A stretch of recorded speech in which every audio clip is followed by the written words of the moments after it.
பாத்திமாருக்கு பேசி வச்சுருந்தாங்களாம் பாலவனத்தில். அது என்ன இருந்துச்சா, சரி கொத்தனார்கிட்ட சொல்லியிருந்தாங்களாம், சரி எல்லோரும் போய் படுங்கம்மா, சரி நான் வந்து சரி உங்களுக்கு விடிய காலத்துக்கு வந்து ஒன்று உங்களை உசுப்புறேன்னு சொல்லிட்டு படுத்துட்டானே. படுத்துருக்கவும் ஒரு ஆள் மாதிரி வந்து நின்று, ஏன்னா என்னடா விழுந்துருச்சு தூங்கிட்டு இருக்க அப்படின்னு கூப்பிடுச்சான்.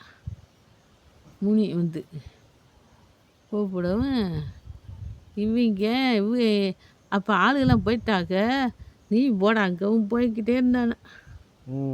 போய் பார்த்தா ஒரு சனத்தையும் காணாம. பிடுங்குடா மாற, நான்லாம் பிடுங்க முடியாதுப்பா ஒத்தையில் அப்படின்னுச்சான். திருப்பி என்ன இருந்தானா, அதான் பிடிங்கி எடுத்துருச்சான். என்னது பத்திமாரு இது முனியா? சரி. பிடுங்கி 10 குறுக்கத்தையும் பிடுங்கி எடுத்துருச்சான். 10 ஏக்கரையும். ஆமாம். சரி. பிடுங்கிட்டு இவன் கல் குத்தி மாதிரி இப்படி நின்றான. புரிஞ்சானே போட தள்ளிடும். சரி. இது கட்டுடா அந்த கட்டி அடை அப்படின்றது. நானும் ஒத்தையில் கட்ட முடியாது, நீங்கள் கட்டி அடை அப்படின்னு முனி சொல்லுது. முனி சொல்ல இவன் சொல்கிறேன், நீயே கட்டி அடை. என்னாலே செத்து இன்னைக்கு குறைக்க மாட்டேன், நீ என்னை என்ன செய்ய போறியோ தெரியலை, நீயே கட்டி அடைப்பா அப்படின்னுச்சான். பட பட பட பட படப்படன்னு கட்டி 10 குறுக்க மாறையும் ஒரு 30-40 கட்டு அடைஞ்சிச்சான். சரி. அந்த மாருக்குள்ளே போய் உக்காந்துக்கிட்டானே. ஒளிஞ்சுக்கிட்டானே. ஒளிஞ்சிக்கிறவன் ஒரு ஆத்தி அடைஞ்சிட்டு எங்கடா அவனை காண அப்படின்னு பார்த்துச்சான். முனி தேடுது.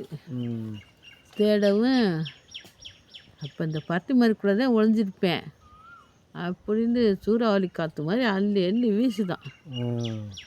வீசி ஒரு அவன் கொஞ்சம் இருக்கையில் கோழி கூப்பிட்டுருச்சான்.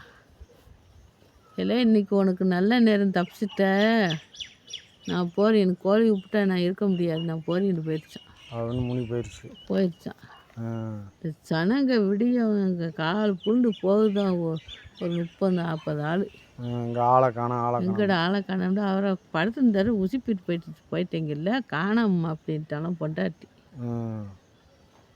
அதோட போயிட்டு திருப்பி என்னாச்சானா, கால் புண்டு கத்திக்கிட்டு ஒரு ஊர்னி இருக்காங்கனக்குள்ள, அந்த ஊர்னிக்கிட்ட போய் பார்க்குறாங்களாம். இவனை ஆளை காணாமல் உள்ளே இருக்கான, பயந்து போய் அரண்டு போய் ஏன் அண்ணே அண்ணேன்னு கூப்பிடு, என்னடா மாறு ஊரம் பிடிங்க கிடக்கு, கட்டி கிடக்கு, அடைஞ்சு கிடக்கு, அடைஞ்ச தூக்கி எரிஞ்சிருக்கு, என்னமோ எதை தெரியலையே, அவரை காணாமே அப்படி சனமே பார்க்குதான். சரி. பார்த்தா இவன் உள்ள கிடக்கான, கிடந்து எந்திரிச்சு வாரான. என்னன்னு இப்படி எம்மா ஒரு சாமி போய் மறுச்சாப்பத்தில் நீங்கள்லாம் போயிட்டீங்கன்னு ஒருத்தர் வந்து கூப்பிட்டது மாதிரி இருந்துச்சு. சரி. ஆடு மாதிரி அவன் முன்னால் போனேன், பின்னாடியே போனேன். போனால் இப்படி சங்கதி, என்னை பிடுங்க சொன்னேன், என்னால் பிடுங்க முடியான்ட்டேன், ஒரு ஆத்தையும் பிடுங்கி கட்ட சொன்னேன், கட்ட மாட்டேன்ட்டு, அடைய சொன்னேன், அடைய மாட்டேன்ட்டு, எனக்கு நானும் நின்றுக்கிட்டே இருந்தேன் அரண்டு போய். அவன் வந்து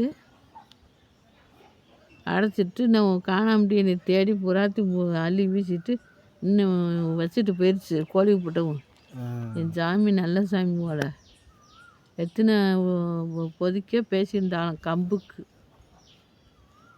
அப்போ வாங்கி கஞ்சியாச்சு குடிச்சுக்கன்னு சொன்னான். நான் பொழைச்சதே மறுவலை, வாங்க எல்லோரும் வாங்கி பகிர்ந்துக்குருவோம் அப்படி. அப்போ கம்பு சோளத்துக்கிட்டே மாறு விடுவாங்களாம். அப்படி கதை அப்போ மாமதா பெரியம்மா சொல்லு.